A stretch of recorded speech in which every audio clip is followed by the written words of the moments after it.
di aver iniziato a scrivere per salvarmi, per cercare dei mondi dove fosse più facile vivere, che non è una cosa sana. Infatti forse non è sano fare lo scrittore, è un mestiere assurdo, devi inventare storie e sperare che qualcuno abbia voglia di leggere delle cose che non sono esistite e che però per te lo sono esistite, ti hanno fatto soffrire, vibrare, ti hanno tolto il sonno, ti hanno portato a camminare tutta la notte in cerca di una soluzione per una trama. Tutti gli scrittori credo che abbiano iniziato a scrivere solo perché era necessario, per qualche motivo che non sanno spiegare, e poi dopo hanno pensato che magari poteva essere un lavoro se andava molto molto molto bene. Infatti è il lavoro più bello del mondo.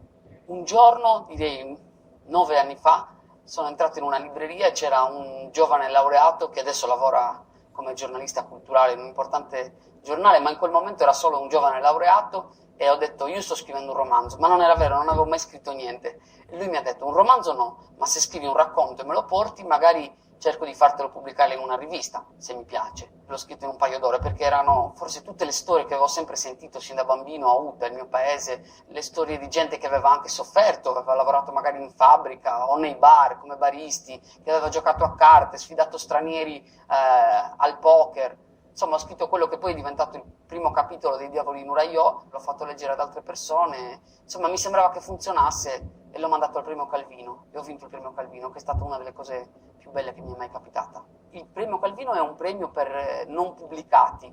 Io avevo 25 anni e non ci potevo credere, prima di essere arrivato in finale, poi anche di aver vinto. Mi ricordo benissimo quando mi hanno telefonato, io ero a Napoli, mi hanno detto sei in finale, e non ci potevo credere. E Diavoli in Uraio sì, è un po' la raccolta di tutte le storie che avevo sentito, anche se poi io non mi ricordo più come le ho sentite. Alla fine mi sembrano vere solo come le ho raccontate io. Siccome le storie sono imbrogli, sono bugie, i racconti, i romanzi, sì, Diavoli in Uraio è una specie di riassunto, imbrogliando, di tutto quello che avevo sentito nella vita. Una raccolta di racconti in cui i protagonisti sono tutti dei poveri diavoli che scappano, tornano, in sardo si dice no a Pollanta, non resistono, non riescono a stare fermi, devono scappare, poi quando scappano non sanno bene cosa ci fanno, dove sono, allora magari tornano a Nuraio e anche lì continuano a tribolare. Forse era questo, che tutti scappiamo, tutti torniamo e triboliamo sempre.